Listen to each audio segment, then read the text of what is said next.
Buenos días, jóvenes. Bienvenidos a la clase de topografía.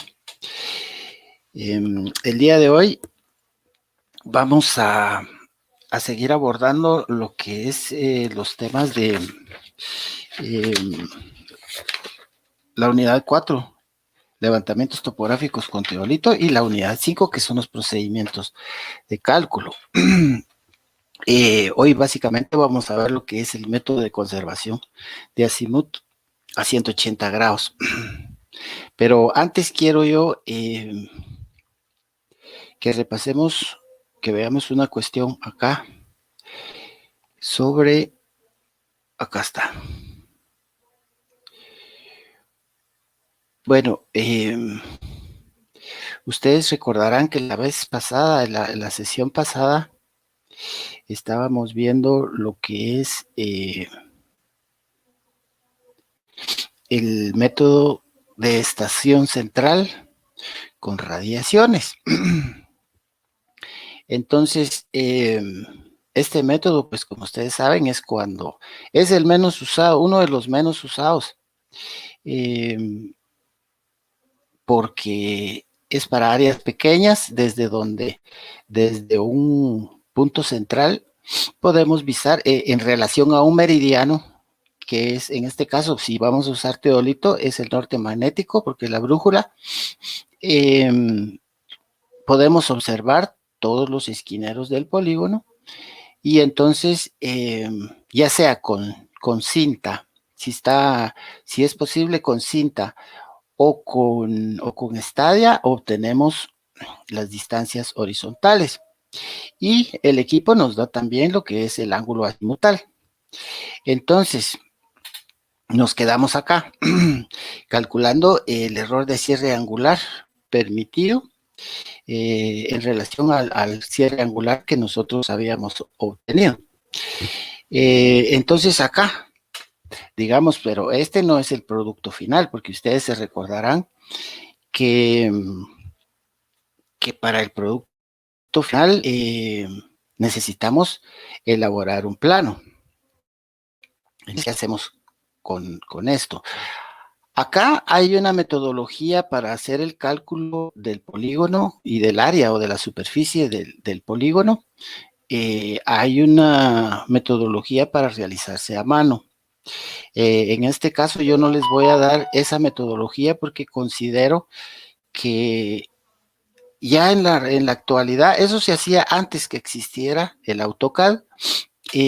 Ahora que existe el AutoCAD, entonces, a partir de que ustedes ya han obtenido sus distancias horizontales y sus ángulos azimutales, entonces ustedes se van al AutoCAD, ingresan sus distancias horizontales y sus azimuts de cada punto, y luego, por medio de AutoCAD, pues el AutoCAD les proporciona la superficie del área.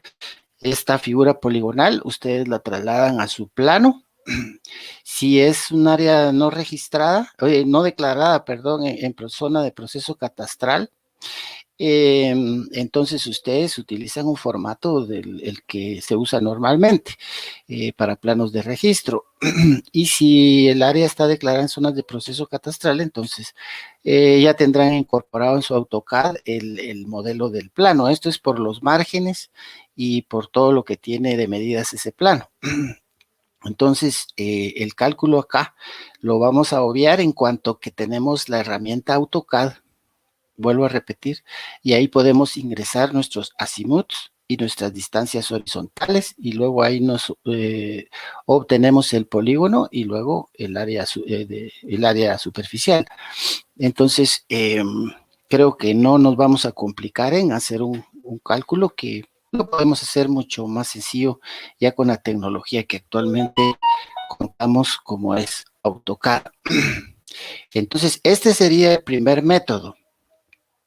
El otro método que existe para levantamiento o tipo de metodología de caminamiento para levantamiento topográfico es el método que se llama conservación de azimut a 180 grados. Ese es el segundo. Y el tercero que vamos a tocar, que son los más importantes, es el método de conservación de azimut únicamente. Entonces, el día de hoy vamos a abordar lo que es el método de conservación de Azimuth a 180 grados.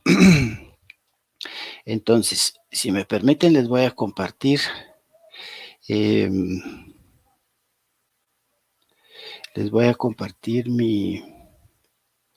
mi pantalla. Eh,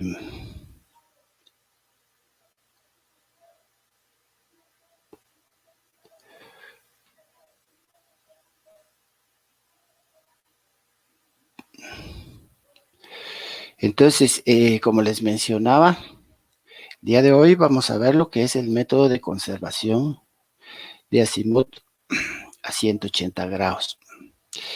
Eh, Antes de continuar, quiero mencionarles el día viernes, este viernes que viene, o sea, viernes 9, no vamos a tener sesión porque yo les envié por WhatsApp una suspensión de energía eléctrica que va a haber acá en Panajachel, que es donde yo me encuentro. Y entonces nos va a ser nos va a ser imposible transmitir la clase siguiente. Esa la vamos a dejar para el día miércoles. Eso por un lado. Por otro lado, bueno, ya les incorporé a las personas que tenían una deducción por entrega tarde de la segunda parte del segundo examen parcial, porque consideré que no era justo si no les había prevenido desde antes, ¿no? Entonces, ya se los incorporé, ya les mandé las notas oficiales de nuevo del segundo parcial, y entonces ya para el examen final, ya ahora sí ya está completamente de acuerdo, están completamente notificados de la manera en que se va a realizar si alguien se tarda más del tiempo establecido. Entonces ya esa ya es decisión de cada uno, se los dejo a ustedes. Yo trato de ponerle los ejercicios al tiempo de ustedes, no al tiempo mío en que yo los resolviera, sino al tiempo de ustedes, pero la mayoría entrega un 80-90% y solo se queda un 10% que incluso ya cerca de 12 minutos y todo eso ya es bastante. En 12 minutos hago yo 2 ejercicios de esos tal vez, entonces, o ustedes también los hacen, entonces imagínense, ¿va? No puede ser posible porque lo que se quiere es que todos tengamos las mismas condiciones, ¿va? Que sea justo, que todos tengamos el mismo tiempo y cada quien de acuerdo a lo que aprendió es como se va desenvolviendo en su examen. Bueno, dejamos el tema de segundo examen parcial y vamos a continuar con lo que es el método de conservación de Azimuth a 180 grados. Eh, este método es, sin lugar a dudas, uno de los métodos más frecuentemente utilizados en trabajos de mensura de terrenos o de medida de terrenos. Es aplicado tanto en caminamientos a lo largo de los linderos como en caminamientos de polígono base. Ustedes se acordarán que vimos que en ocasiones es posible irse con el equipo sobre los linderos del terreno hasta cerrar el polígono. Pero en ocasiones, como no se puede, entonces hacemos un polígono base interior.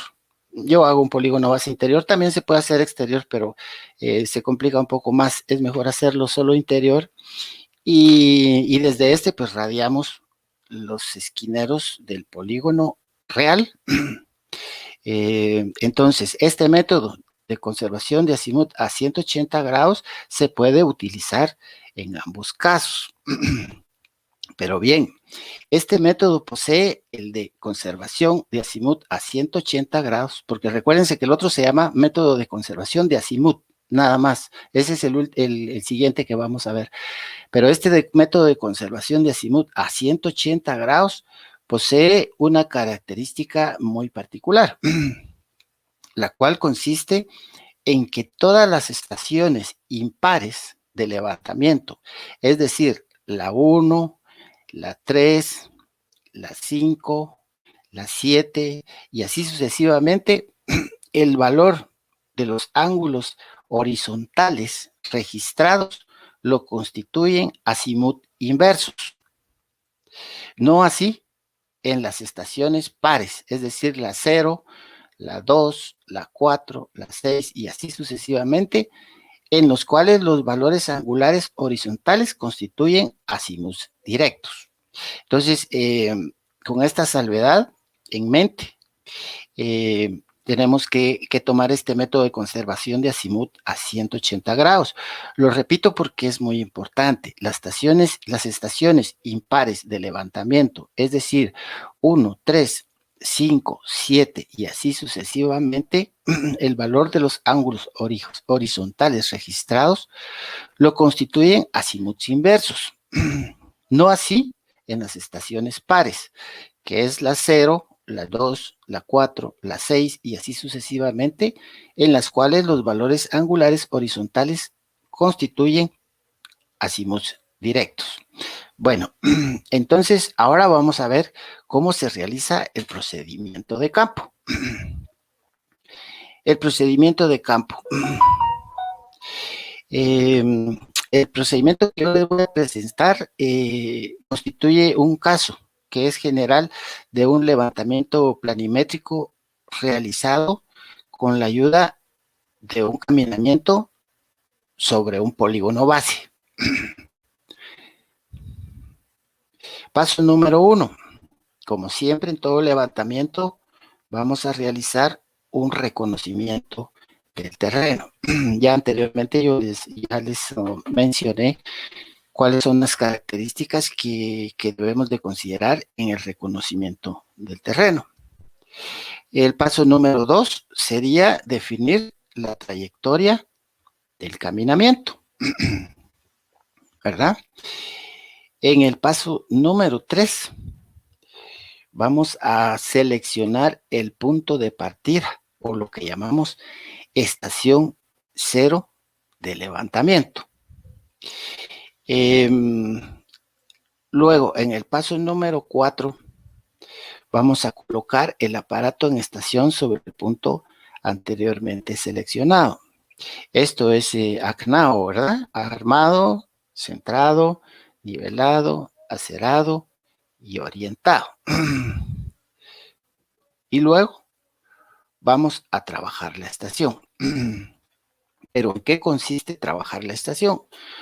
Cuando yo les digo trabajar la estación, me refiero a que esta actividad consiste en radiar todos aquellos puntos que representan vértices del terreno, manteniendo para tal sentido un ordenamiento lógico de los puntos a observar. De tal manera que en el trabajo de gabinete, los datos proporcionen la información correcta sobre la disposición y dirección de los linderos. Aquí hay algo importante. Por ejemplo, yo me pongo en estación 0. Desde esta estación, si yo puedo ver otros 2, por poner un ejemplo, otros 2 o 3, o los que yo alcance a ver, porque recuerden que cada vez que yo piso una estación, me estoy ahorrando tiempo, ¿no? No tengo que trasladar el equipo si yo desde la misma estación puedo ver más esquineros, hacer las lecturas de los esquineros hasta donde yo pueda ver con mi teodolito y con mi estadia. Entonces, si yo estoy en acero, pero puedo ver otra, puedo ver la siguiente, a esa le puedo poner 0A sobre el mismo lindero. Y si puedo ver sobre el mismo lindero otra, le pongo 0B. Ya cuando me toca trasladar, entonces me traslado a la tercera estación. Entonces a esta sí ya le pongo 1. Y así me voy. Si desde la 1 puedo ver otra, por ejemplo, le pongo 1A y a la siguiente le pongo 2. Esto es importante. No necesariamente cada estación, solo visan o radian un esquinero, sino que de una estación pueden visar varios esquineros. Bueno, entonces vamos a ver en esta figura un ordenamiento lógico de lo que sería de los puntos observados desde la estación. Suponiendo que yo estoy acá en esta estación. Recuérdense que en este caso el ejemplo que yo les estoy poniendo es con un polígono base, o sea, no es, el polígono real sería esta línea que va aquí, A, B, C, D, y yo voy sobre mi polígono base, que sería esta estación. Entonces, de esta estación, yo puedo visar el punto A, que es un esquinero del polígono, puedo visar una estación B, puedo visar una estación C, y puedo visar una estación D. Esto al mismo tiempo me está dando a mí lo que es el azimut desde un meridiano, que en este caso es el norte magnético. En este caso,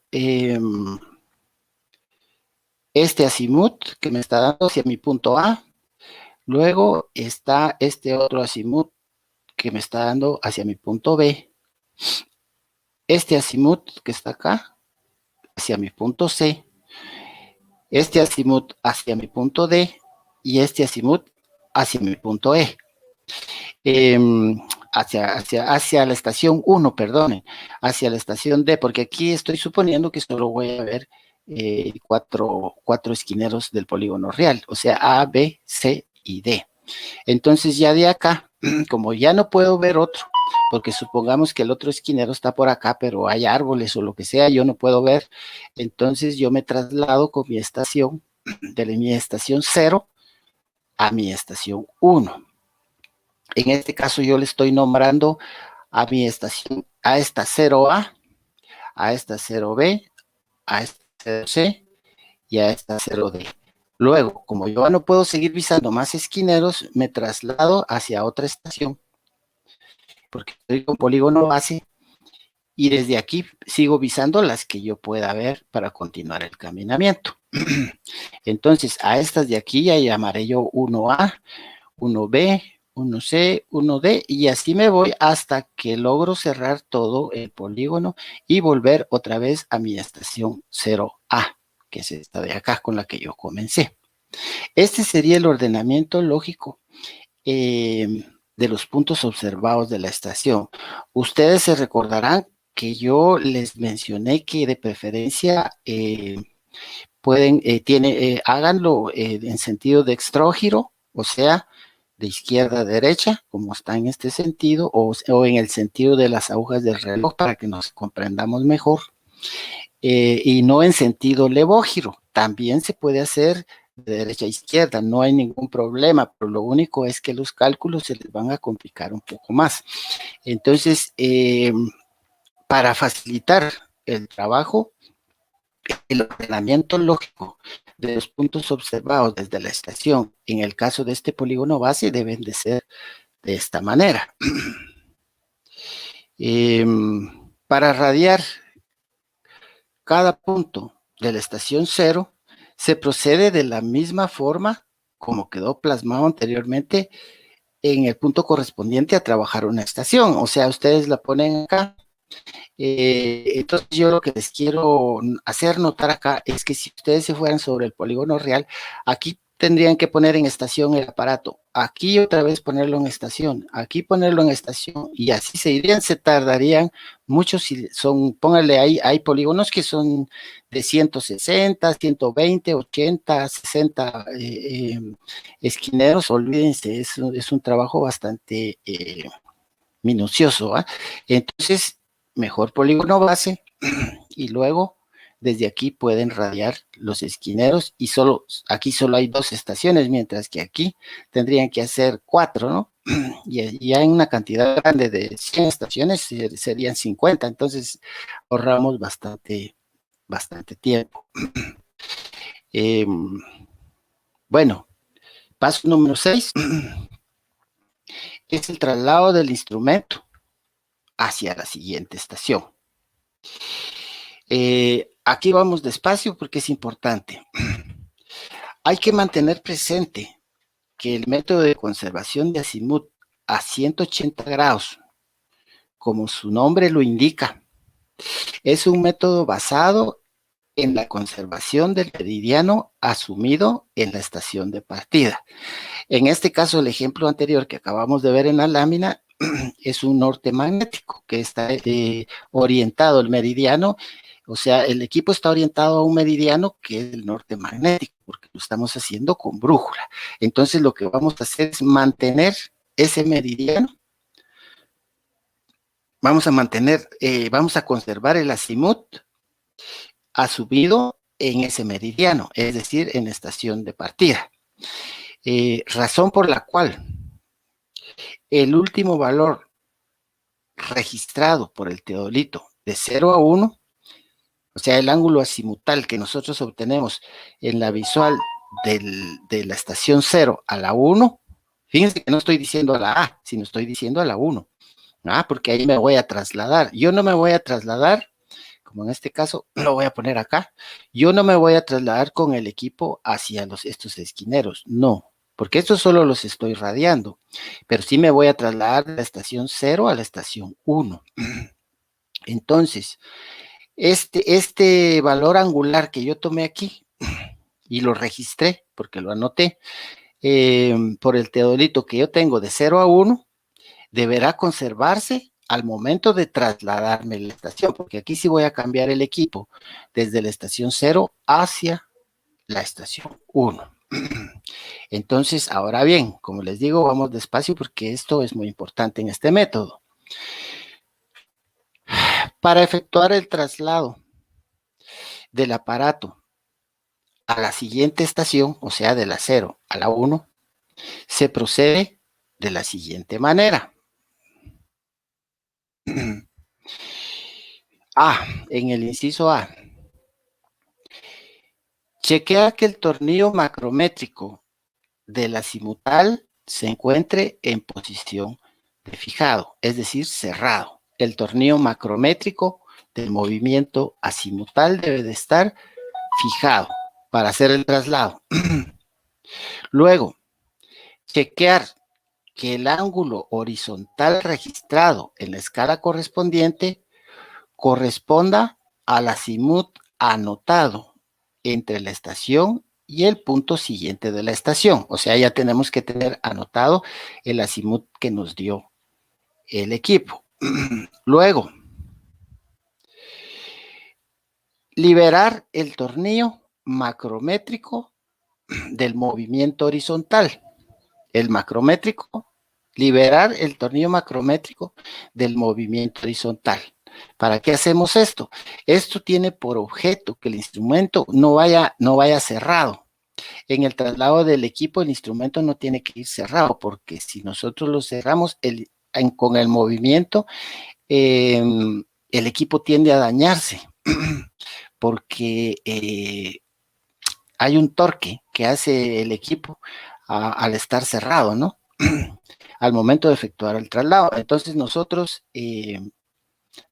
vamos a trasladar el equipo con el tornillo del macrométrico del movimiento horizontal liberado. Luego, trasladar el instrumento, ¿verdad? Entonces ya viene el traslado del instrumento. Estos son los pasos que debemos dar. La manera adecuada de efectuar el traslado del instrumento, o si ya como estaba acoplado a trípode, pero como hay trípodes, hay trípodes que tienen bastón, tienen un bastón que en lugar de la plumada óptica, tienen un bastón que es el que ponemos sobre la tachuela del trompo. Pero si no tiene bastón, pues es fácil trasladarlo, ¿verdad? Como en esta siguiente figura. Entonces, la figura correcta de cargarlo es ponérselo al hombro, como aparece acá, y sostener dos de las patas del trípode. Y la siguiente está en la espalda. De tal manera que esta es una manera segura de trasladar la estación desde un punto hacia el otro. ¿Verdad? Entonces, luego cuando llegamos, ¿qué es lo que hacemos? Colocamos el instrumento sobre el punto de la nueva estación. Se procede a ponerlo en estación, que es Act Now, como ya lo hemos visto, lo volvemos a hacer otra vez. Con la gran particularidad, aquí está lo importante, que la orientación se efectúa hacia el punto de la estación anterior con el ángulo conservado. O sea, nosotros visamos con el ángulo conservado hacia el punto de la estación anterior. Y aquí es cuando necesitamos al segundo cadenero, porque lo que nos va a poner es la plomada sobre la tachuela. Y entonces nosotros, si no podemos ver la punta de la plomada, lo que vamos a ver es el hilo. Entonces él está poniendo la plomada, que no toque la tachuela, sino lo más cerca que pueda de la tachuela, sin mover el hilo, ¿no? Y nosotros vamos a avisar con el ángulo conservado, vamos a avisar hacia la estación anterior. Por eso se llama vista atrás, porque ahí es donde nosotros estamos conservando el azimut que ya traíamos según el meridiano que ya habíamos elegido, o el que tenemos, que es el norte magnético. Entonces, más detallado, la orientación del instrumento se realiza de la siguiente manera. Inciso A, con el tornillo macrométrico del movimiento horizontal libre, se procede a girar. Fíjense que el tornillo, aquí se los voy a poner, el tornillo macrométrico del movimiento horizontal está libre. Se procede a girar el teodolito desde su parte inferior hasta localizar aproximadamente el punto de la estación anterior. Bueno, a partir de ahí se fija el tornillo macrométrico del movimiento horizontal y con el tangencial, o sea, el micrométrico, el que nos acerca, ¿no? Horizontalmente, se afina la posición del hilo vertical del retículo directamente sobre el hilo de la plomada, que señala el punto observado en la estación anterior, ¿va? En la estación de vista atrás. Entonces, habiendo logrado lo anterior, se considera que el instrumento ha quedado en estación. Ahora, la lógica de esto está acá. Como se observa en estas figuras, vean, aquí está el sentido. Este es el meridiano que nosotros hemos fijado de la estación 0. Nos trazamos a la estación 1 cuando hacemos este giro, pero como estamos conservando, o sea, si hacemos, si ponemos el equipo, nuestra orientación nos quedaría en este sentido, pero como vamos a conservar el ángulo que tenemos, sucede que la visual está, aquí estaría en la estación 1, estaría 90 grados y 270 es el que nosotros tenemos en el lente que nosotros vemos. Al hacer el giro, nosotros lo que estamos haciendo es que estamos volviendo nuestro meridiano, así como está este que está acá, a su punto, cuando volvemos a girar.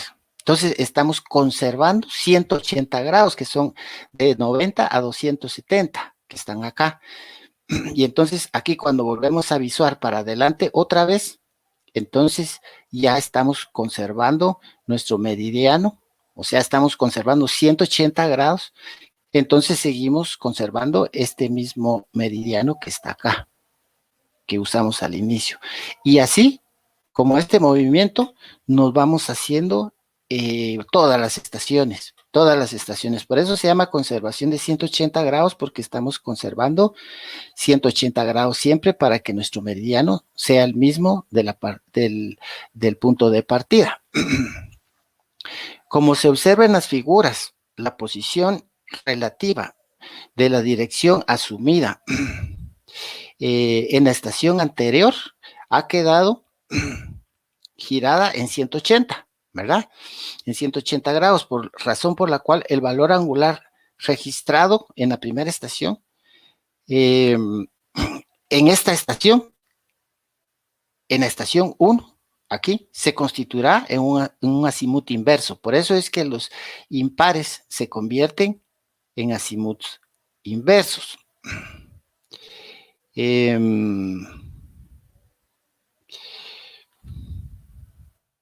Las operaciones de trabajar la estación, trasladar el instrumento hacia una nueva estación, que en este caso es la estación 1,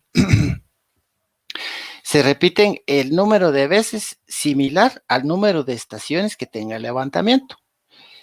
En estaciones pares, o sea, 0, 2, 4, 6 y sucesivamente, la posición relativa del meridiano asumido, como en este caso, en el punto de partida, vuelve a colocarse en la estación normal. En el caso 1, es azimut inverso, por eso esta es la razón, porque el azimut, el meridiano nos quedaría hacia 180 grados del punto de partida, como en este caso. Por eso es de que los impares son inversos y los pares vuelven a ser, ya cuando pasamos de acá para acá nuevamente, entonces ya volvemos nosotros a tener el mismo meridiano que teníamos en el punto de partida.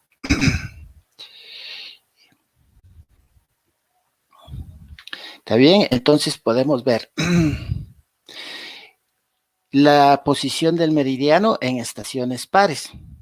Si nosotros aquí lo vemos más claro, empezamos con nuestro norte acá.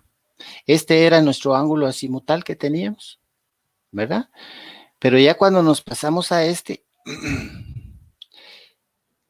en estaciones pares, ya ocurre que el meridiano se nos cambia 180 grados. A eso es a lo que llamamos conservación de azimut a 180 grados. Entonces, cuando ya hemos hecho todo el levantamiento, estación por estación, lo que hacemos es determinar el cierre angular cometido. Entonces, luego de haber trabajado todas las estaciones, el instrumento vuelve a colocarse sobre la estación 0, ¿verdad? Donde iniciamos. Ya con el instrumento lo ponemos en estación, se procede a determinar nuevamente el ángulo azimutal hacia el punto de estación 1. Aquí se compara el ángulo azimutal directo con el registrado al inicio del levantamiento, y la diferencia entre ambos corresponderá a la magnitud del error de cierre angular en un aparato que funciona adecuadamente, por supuesto, pero puede ser producto de una posición incorrecta de la plomada. Eso nos puede ocurrir si es que hay demasiado error. Puede ser porque hubo una posición incorrecta de la plomada sobre los puntos de estación al momento de dar vista. Como les digo, la plomada se sostiene lo más cercano posible a la tachuela del trompo, pero nunca sobre la tachuela, porque entonces no nos da el punto que nosotros queremos. O que en dado caso, cuando hicimos la lectura, quien sostiene la plomada estaba moviendo, no se estaba moviendo mucho, porque ya sostenerla fijo tiene que ser una persona que no le tiemble la mano, ¿verdad? Luego puede ser también por una mala orientación del instrumento hacia los puntos de estación, por falta de visualización del hilo de la plomada. Puede ser en otros casos, entonces, que hayamos cometido un error en la orientación del instrumento en alguno de los puntos o en todos de la estación por falta de visualización del hilo de la plomada. Entonces, aquí nosotros debemos de calcular entonces nuestro error de cierre angular cometido. Como les mencionaba, luego de terminar todas las estaciones del polígono, volvemos a hacer la estación nos colocamos otra vez en la estación 0 y volvemos a hacer lo que es la estación 1. Entonces calculamos nuestro error de cierre angular cometido, que es igual al azimut de 0 a 1, el que habíamos calculado anteriormente, o sea, en el inicio, menos el azimut directo de 0 a 1 también, pero ya la segunda vez que lo hacemos, en el cierre de la poligonal. Y finalmente, para completar este método, lo que hacemos es la aceptación o rechazo de los datos de campo. Disculpen. Para aceptar los datos de campo, el error de cierre angular cometido deberá ser menor que el error de cierre angular permitido. Entonces,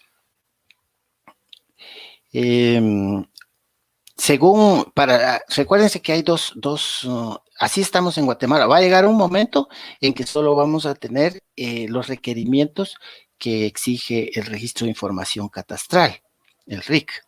Pero como no se ha completado todo el país en el catastro nacional, entonces Guatemala tiene una fracción que es que ya está declarado en zonas de proceso catastral y ya está medido ahí. En ese caso, los requerimientos de cierre de los polígonos son los que el RIC dice, que yo ya se los mencioné en capítulos anteriores. Y los que no están declaradas como zonas de proceso catastral, aquí todavía rige el decreto 1786, que es la ley de agrimensura de Guatemala.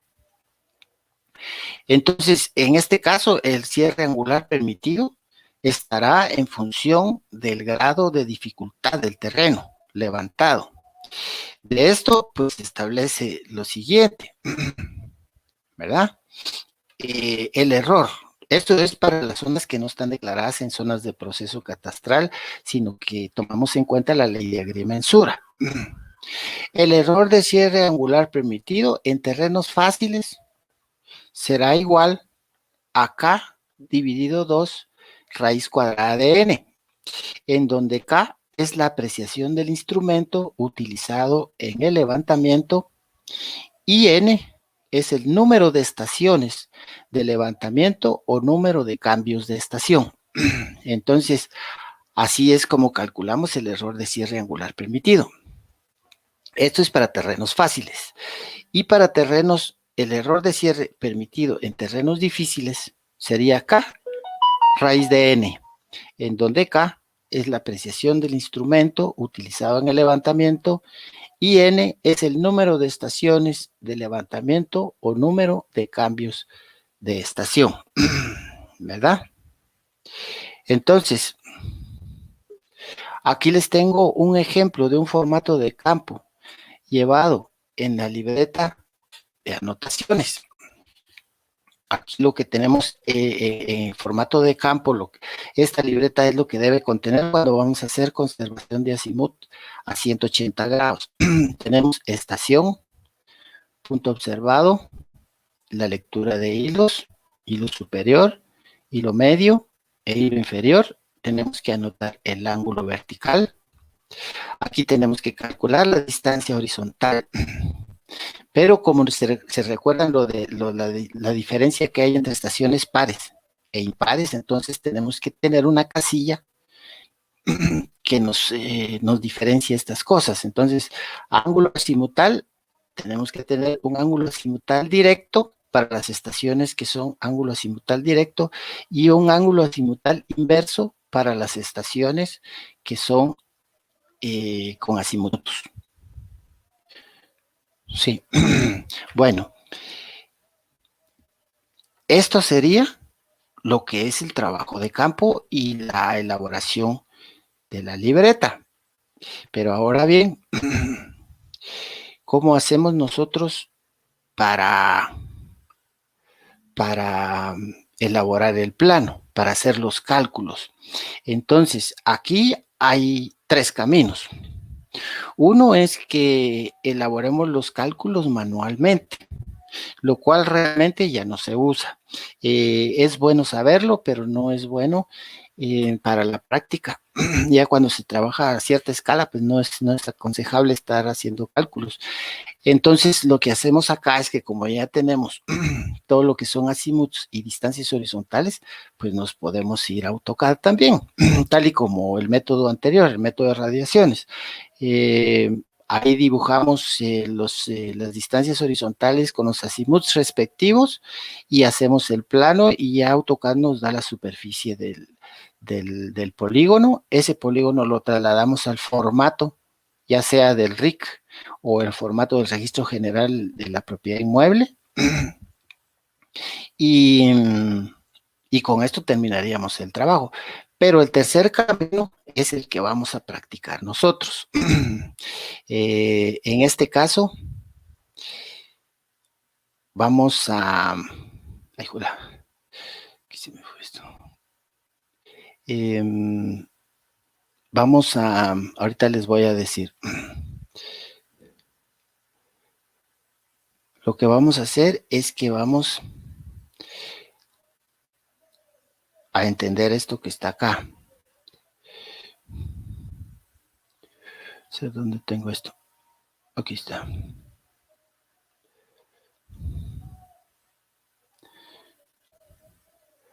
Bueno, este creo que sí se los voy a poner. Se los voy a poner para que se vea bien.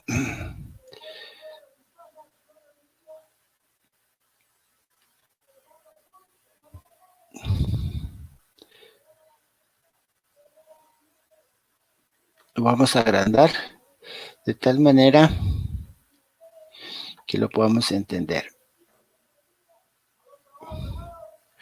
Bueno, el método de cálculo de polígonos cerrados se llama método Pensilvania. Acá lo tienen ustedes en la imagen. Como les decía, este cálculo por el método Pensilvania se puede hacer manualmente, ¿verdad? Es un poco engorroso, voy a decirlo así, porque es bastante largo y puede cometer algunos errores que luego no le van a dar los resultados apropiados. Ahora, con el uso de la tecnología, usted puede tener AutoCAD, entonces con azimut y distancia horizontal, usted dibuja su polígono y ya le sale el área y eso usted lo puede plasmar en el plano que va a entregar como plano final.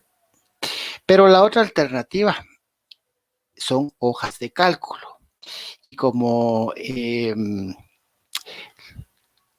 AutoCAD corresponde a dibujo directamente y el cálculo es demasiado extenso para que nos dediquemos a eso y además de eso, pues lo que hacemos en la práctica es otra cosa. Entonces, mejor vamos a aprender lo que hacemos en la práctica. Entonces, la hoja de cálculo sí la pueden tener. Entonces, ustedes van a internet y buscan ahí cálculo de polígonos por el método Pensilvania o método Pensilvania y ahí les va a salir unas hojas de cálculo en las cuales ustedes introducen el azimut y la distancia horizontal de cada estación hacia cada punto observado y automáticamente les da el área, o sea, la superficie, que es lo que queremos. Algunas hojas de cálculo hasta le dibujan, le grafican el polígono que usted levantó. Entonces, la tarea consiste, les voy a explicar esto ahorita, la tarea consiste, se las voy a decir al final mejor. Bueno, supongamos, voy a explicar esto primero y después les digo la tarea en que consiste. Supongamos que nosotros tenemos, les puse yo aquí un polígono, el más sencillo que hay. Es el más sencillo, es solo para que puedan buscar su hoja de cálculo y probar con este polígono porque ya sabemos cuál es el resultado, aquí les estoy poniendo la respuesta, para ver que su hoja de cálculo funcione. Su hoja de cálculo deberá por lo menos tener capacidad para 10 estaciones. Aquí hay 4 estaciones nada más, pero en su hoja de cálculo busquen una Hay alguna de arquitectura de la USAC, por ahí la van a encontrar, la van a ver cuando ustedes la busquen. Hay una que es muy buena, pero ustedes busquen la que más se acomode a la forma en que ustedes lo quieran trabajar. Entonces, supongamos que nosotros tenemos este eje de coordenadas. Aquí está Y positivo, Y negativo, X negativo y X positivo. Va. Entonces, me voy al campo. Este es el área que nosotros queremos medir, lo que está en verde. Yo me voy al campo y hago conservación de azimut o conservación de azimut a 180 grados y obtengo estos datos de la estación. Quizá esto lo voy a reducir un poco para que lo podamos ver. Ahí está. Ahí está. De la estación 0, que es esta que está acá, estación 0, al punto observado 1, que es esta que está acá, me dio con mi equipo una distancia horizontal de 100 metros de aquí para acá y un azimut de 90 grados, porque yo estoy tomando que este Y positivo fuera mi norte. Entonces me da 90 grados. Luego me voy a este esquinero y de la estación 1 al punto observado 2, que es la estación 2,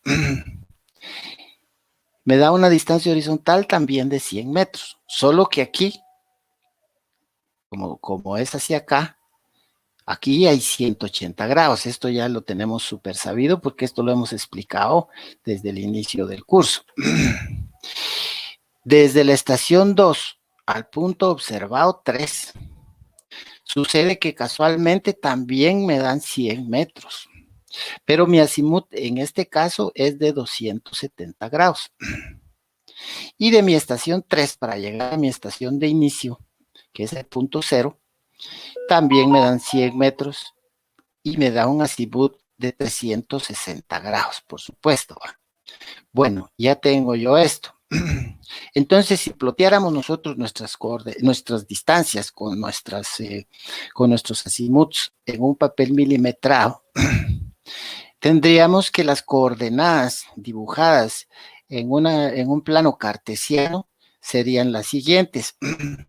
Para la estación 0, 0, 0, ¿verdad? 0 en X y 0 en Y. Para la estación 1 tendríamos 100, porque aquí hay 100 metros, ¿no? 100 metros en X y 0 en Y, porque estoy sobre la línea del eje de las coordenadas. Ahora, para la estación 2, yo tendría 100 en X, porque es esta distancia, ¿no? En X, y menos 100 en Y. Este par de coordenadas es para la estación 2. Y para mi estación 3, yo tendría 0 en X y menos 100 en Y. Este sería mi polígono. Si yo quisiera sacar la superficie de esto, pues la superficie de un cuadrado es los dos lados multiplicados, ¿no? Y entonces 100%, que es lo que aparece acá, 10,000, 100% es 10,000 metros cuadrados y 10,000 metros cuadrados es una hectárea. Entonces, ahora sí. Entonces, el ejercicio que van a hacer con su hoja de cálculo consiste en lo siguiente. Van a buscar una hoja de cálculo de tal manera que sea capaz de meter por lo menos 10 estaciones. Y yo les doy este polígono con las coordenadas, si es que a unas hojas de cálculo le piden coordenadas, pero yo les aconsejo más que busquen una que les solicite distancia horizontal y azimut, ¿verdad? Porque si son 10, esto porque es una figura muy regular y es solo para que nosotros podamos comprobar que nuestra hoja de cálculo funciona adecuadamente. Por eso es que yo les doy la respuesta de 10,000 metros cuadrados. Al ingresar ustedes a esa hoja de cálculo los datos de distancia horizontal y azimut, el resultado que les deberá dar son 10,000 metros cuadrados, ¿verdad? 10,000 metros cuadrados. Es solo para que corroboren su hoja de cálculo y entonces cuando terminen su curso de topografía, ya lo que es dibujo en AutoCAD, eso es otra situación, ajeno al curso de topografía. Lo que son los cálculos, pues yo, si ustedes quieren aprenderlos, pues me dicen y si quieren lo hacemos con cálculos, pero yo realmente ya no hago cálculos, yo lo que hago es AutoCAD, pero si no, usen su hoja de cálculo que también funciona y entonces se ahorran un montón de tiempo y de posibilidad de cometer errores en la operación matemática. Entonces van a buscar su hoja de cálculo, van a ingresar estos datos de distancia horizontal y azimut y les tiene que dar 10.000 metros cuadrados. Pero esa hoja de cálculo que ustedes busquen debe de tener capacidad de por lo menos de 10 estaciones. Para que les quede después del curso, ustedes tengan un auxiliar que es su hoja de cálculo. Si todavía no manejan AutoCAD, pueden usar su hoja de cálculo. Y si no, pues en el campo también pueden corroborarlo con su hoja de cálculo sin tener que andar una computadora, sino que lo pueden hacer con el teléfono, ¿no? Si tienen ahí su hoja de cálculo, le ingresan los datos y les da el área. Si el dueño, el propietario del terreno le dice, mire usted, ¿como cuánto tengo aquí? Más o menos le pueden dar una idea. Entonces, esa es la tarea que vamos a dejar y la vamos a dejar para entregarla máximo en 8 días. No, la vamos a dejar máximo para el viernes. Para el viernes. No sé, les voy a decir ahorita la fecha exacta. Es para el viernes 16 de octubre máximo, como siempre 23:59:59 al correo del curso. Entonces, esto es lo que vamos a ver el día de hoy. No sé si tienen alguna duda sobre esto. Este es el momento apropiado para preguntar o comentar algo, si es que quieren comentar algo. Si hay alguna duda de la tarea, pues ahorita díganlo, o del curso en general, díganlo. Eh, yo creo que voy a ver aquí en el... Eh, creo que con esto estaríamos concluyendo el día de hoy. Les repito, el viernes no habrá clase por cuestiones de energía eléctrica y entonces nos veremos el día miércoles. Si tienen alguna duda, pues escriban ahí al WhatsApp de la clase, no hay ningún problema, y entonces lo resolvemos. Empiecen a buscar su hoja de cálculo en internet, y si tienen alguna duda o alguna cuestión, se comunican conmigo y no hay ningún problema. Entonces, bueno, esto ha sido la clase del día de hoy. Espero que estén bien. Voy a tratar de calificar lo que me hace falta de sus investigaciones, que eso es lo que tengo pendiente.